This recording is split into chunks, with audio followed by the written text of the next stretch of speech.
Olá, seja muito bem-vindo à nossa Escola Bíblica, o nosso lugar especial onde nos encontramos para juntos desfrutar da Palavra de Deus. Hoje continuamos com a companhia do pastor Paulo Neves. Pastor Paulo Neves, obrigada por estar aqui. Olá Rita, é um prazer voltar a estar aqui contigo e com todos. E contamos com ele porque continuamos a estudar este tema maravilhoso que nos últimos tempos temos estado a estudar, isto da unidade daqueles que acreditam que aceitam o Senhor Jesus Cristo como seu Senhor e Salvador. Não vamos demorar mais tempo, vou já pedir-lhe, porque o tempo urge, qual é o sumário de hoje? O sumário é que um dos grandes desafios que a Igreja tem enfrentado ao longo dos séculos é o de conseguir construir e preservar a identidade doutrinária no meio de uma sociedade multifacetada. E nós vamos ver como um corpo de doutrinas forte e coeso pode contribuir para a unidade da fé da Igreja. E como sempre abrimos as nossas Bíblias, porque através dos versículos bíblicos encontramos as respostas, encontramos as introduções para aquilo que vamos explicar e vamos aprofundar ao longo do nosso estudo. Hoje vamos abrir a Bíblia em João, vamos fazê-lo no capítulo 17, do versículo 22 e 23.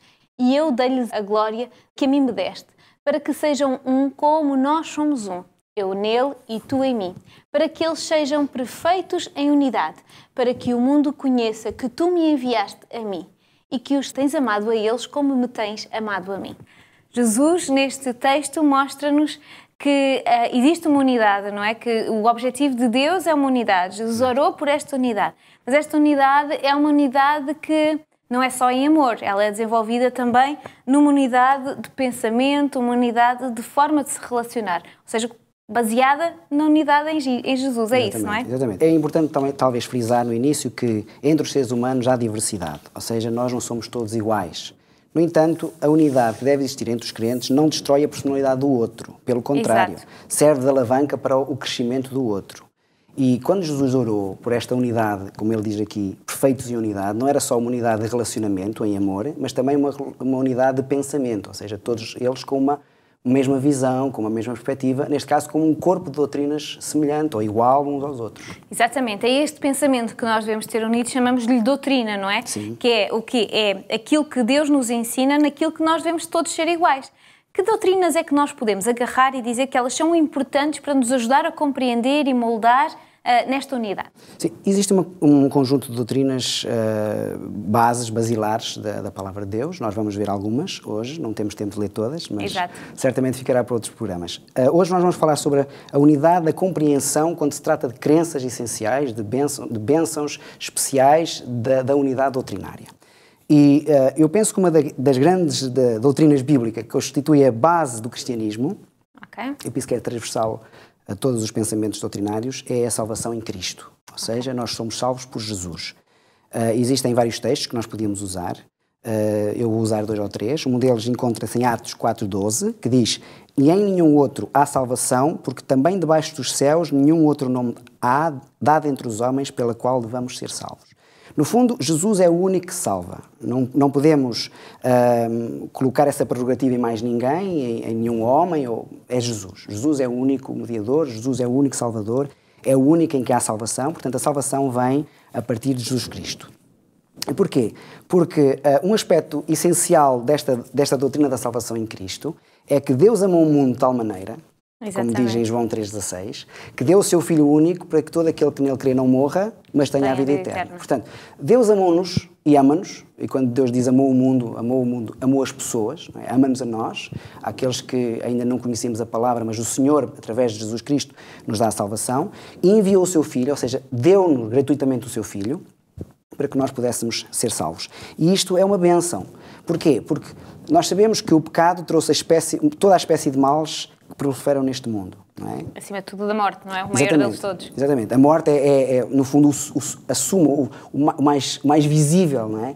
Porque quando Deus criou Adão e Eva, Deus não criou o homem e a mulher para morrerem. Exato. No entanto, sabemos que o pecado se tornou como que um vírus que afetou todos nós. Porque em São João 8,32 diz que quem peca torna-se escravo do pecado. Não é? Porquê? Porque torna-se escravo daquilo que faz. Então pecou, torna-se escravo do pecado.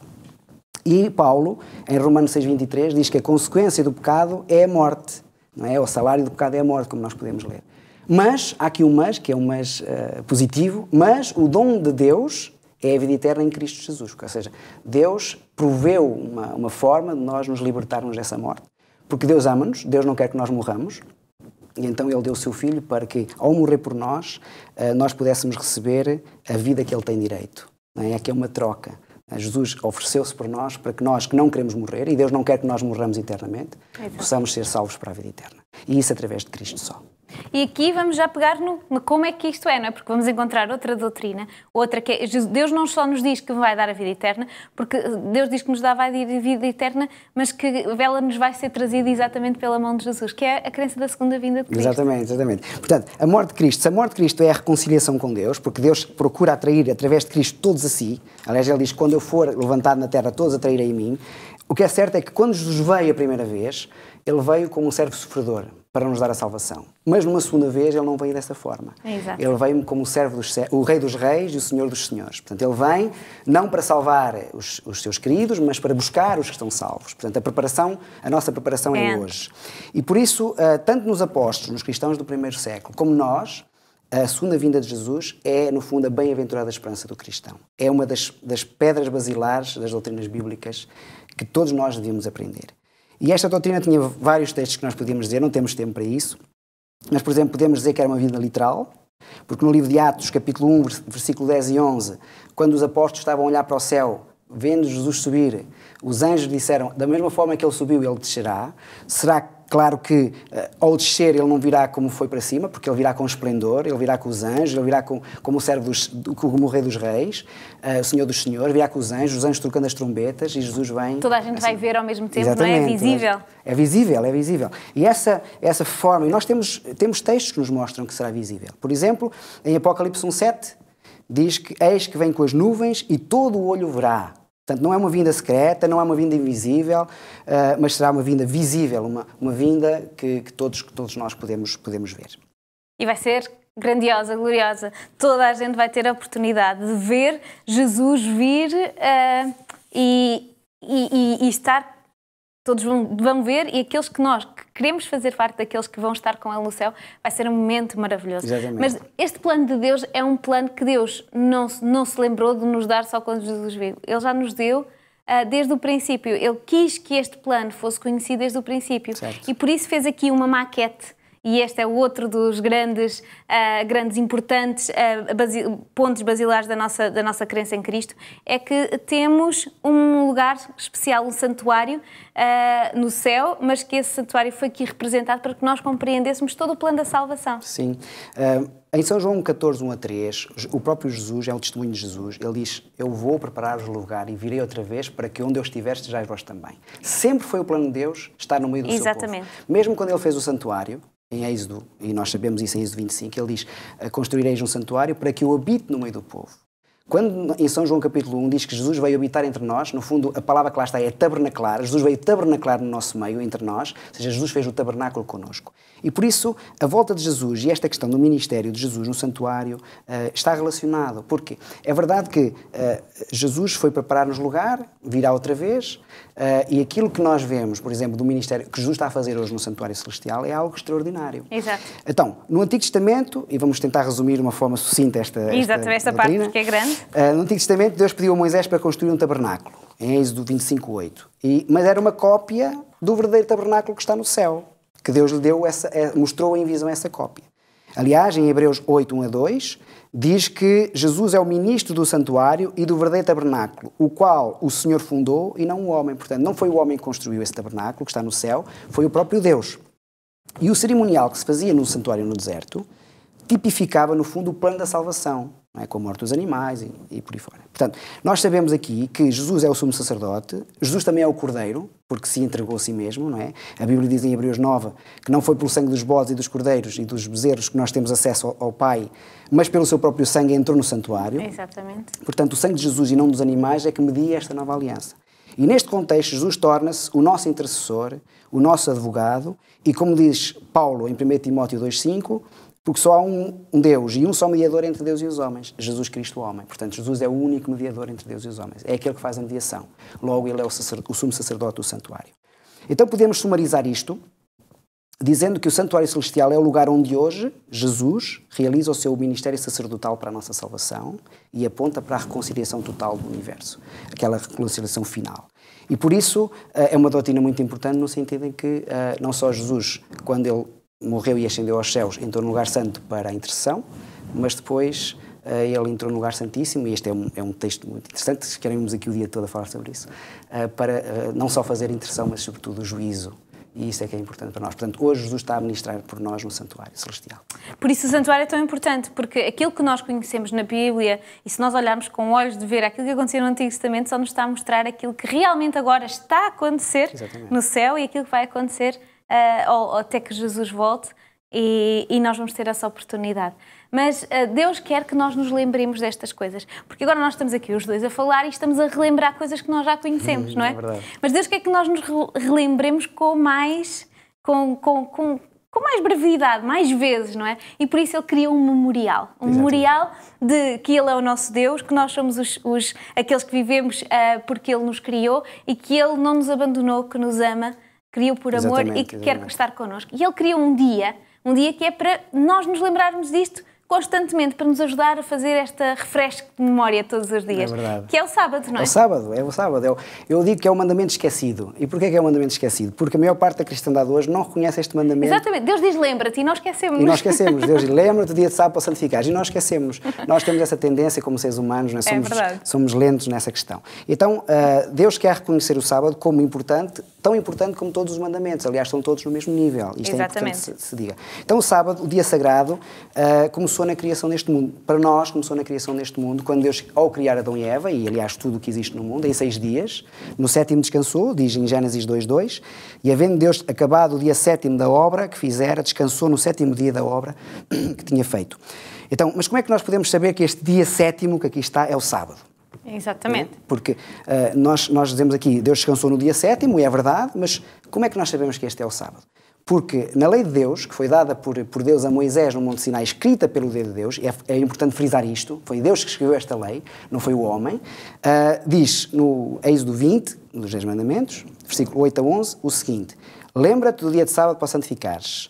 O 7º dia é o sábado do Senhor teu Deus. Portanto, não só ele reconhece que o sábado é o 7º dia, mas reconhece este sábado como sendo de Deus. Ora, se o sábado é de Deus, ele deve ser cumprido como sendo o sábado de Deus. E depois diz, portanto, Deus descansou e santificou este dia. Descansou não porque tivesse necessidade de descanso, porque Deus não se fatiga, mas para nos dar o exemplo. Abençoou, ou seja, tornou uma bênção este dia, e todos aqueles que o guardam, este dia sagrado, são abençoados também. E santificou, ou seja, separou, tornou-o especial, diferente, para um uso diferente, que é o uso de uma consagração ainda mais completa ao Senhor. E por isso, quando Deus criou Adão e Eva, só existiam Adão e Eva, Deus criou o sábado para Adão e Eva, porque há muita gente que argumenta que seria dado aos judeus o sábado. Não. Mas Adão e Eva não eram judeus, não é? Exatamente. Os judeus só aparecem muito tempo depois, com Abraão e depois com Jacó. Exatamente. Portanto, no fundo, é para toda a humanidade. E nós hoje, que fazemos parte dessa humanidade, também devemos receber esta mensagem do sábado. Aliás, o próprio Jesus, não é? Embora o sábado é um sinal entre Deus e o homem, diz em Ezequiel, mas o próprio Cristo, ele frisou verdadeiramente isto, dizendo: não vim abolir a lei, vim cumprir. Está, por exemplo, em Mateus 5. Exatamente. Porque em verdade vos digo que até o céu e a terra passem, nem um jota ou um til passará da lei sem que tudo se cumpra.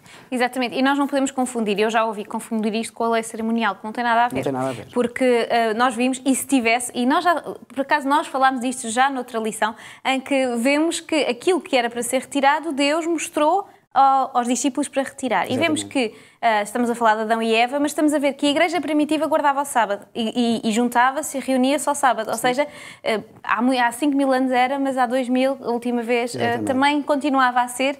E é muito importante, porque esta é uma das bases da aliança de Deus, não é? Exatamente. Sábado é a base da aliança de Deus. É um sinal entre Deus e o homem. E, aliás, diz aqui até que o exemplo de Jesus é que ele ia à sinagoga, conforme o seu costume, no dia de sábado, para a adoração. Portanto, há aqui uma necessidade grande de nós realmente guardarmos este dia e temos este dia como dia sagrado.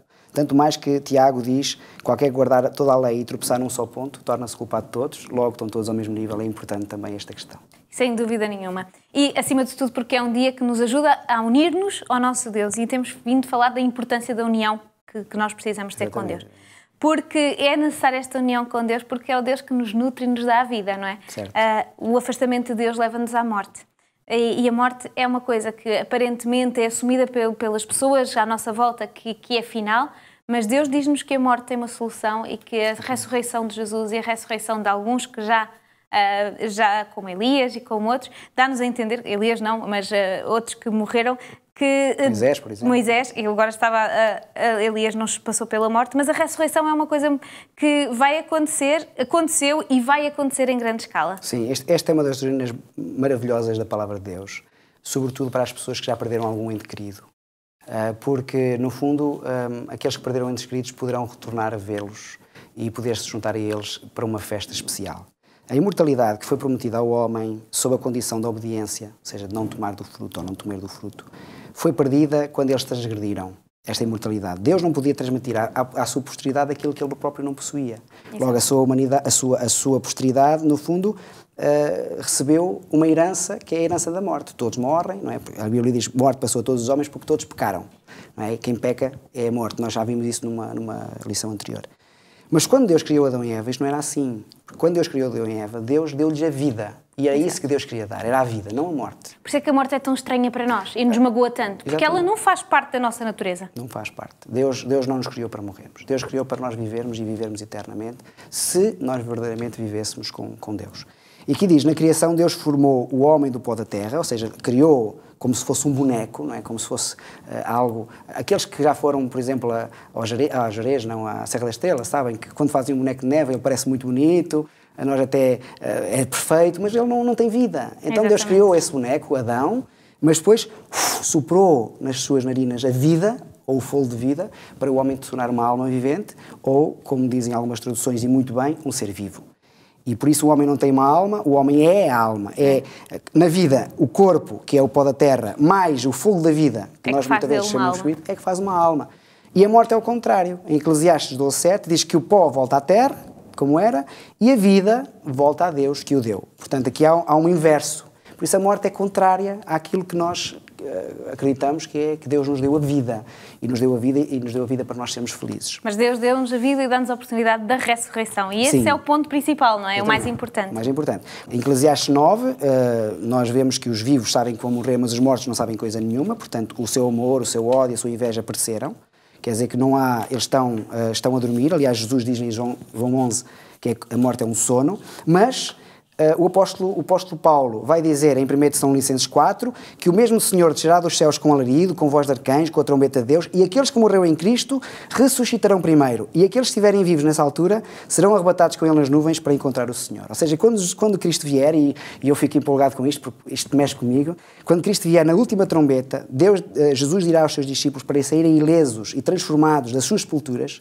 Pais e filhos que se tinham separado pela morte vão se juntar, irmãos, família, os bebés vão ser dados às suas próprias mães, aos seus próprios pais, e Deus aí considerará a imortalidade, não no momento da morte, mas no momento da ressurreição, quando Jesus voltar nas nuvens dos céus, quando Ele tocar aquela trombeta e haver aquela reunião especial no fim dos tempos. E aí finalmente vamos ser como Deus nos criou, vamos finalmente ser plenos, como era o plano original. Exatamente. E nós demos aquela volta à volta, mas agora Deus leva-nos até lá. Exatamente. Obrigada por nos ajudar, muito rapidamente passarmos por esta explicação. Okay. Agora, no Aprendendo Fazendo como é que eu vou aplicar isto tudo? Aprendemos estas doutrinas, tivemos a oportunidade de as ver, mas agora que as vimos, como é que nós vamos poder aplicar? O que é que eu posso fazer diferente? É assim, Rita, uma coisa muito importante é que, como vemos, estas doutrinas nos ajudam a termos um compêndio, um forte, coeso corpo doutrinário de fé. Claro que não tivemos tempo de explanar tudo, depois deixarei isso para as pessoas aprofundarem nas suas próprias casas ou então falarem convosco. Mas uma coisa que eu gostaria que nós pudéssemos ler no final é que a causa da divisão e da discórdia na família e na igreja é a separação de Cristo. Eu penso que isto é muito importante e sintomático para nós. Aproximar-se de Cristo é aproximar-se uns dos outros.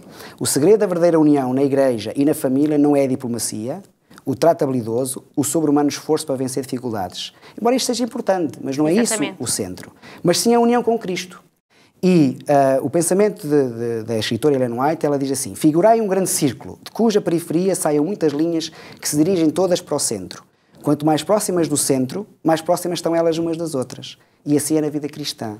Quanto mais perto nos achegarmos de Cristo, mais perto estaremos uns dos outros. É uma imagem que eu gostaria de deixar para todos nós, de que esta imagem é importante. Reparem, nós somos como aquela roda, não é? Ou pelo menos estamos naqueles pontos mais afastados. Mas quanto mais nos aproximarmos no centro, que é onde Cristo está, mais estaremos perto uns dos outros. E é assim que Cristo nos quer fazer. Cristo nos quer levar a esta unidade de fé, esta união pela qual Ele orou, não só em relacionamento, não só em amor, mas também num corpo doutrinário coeso.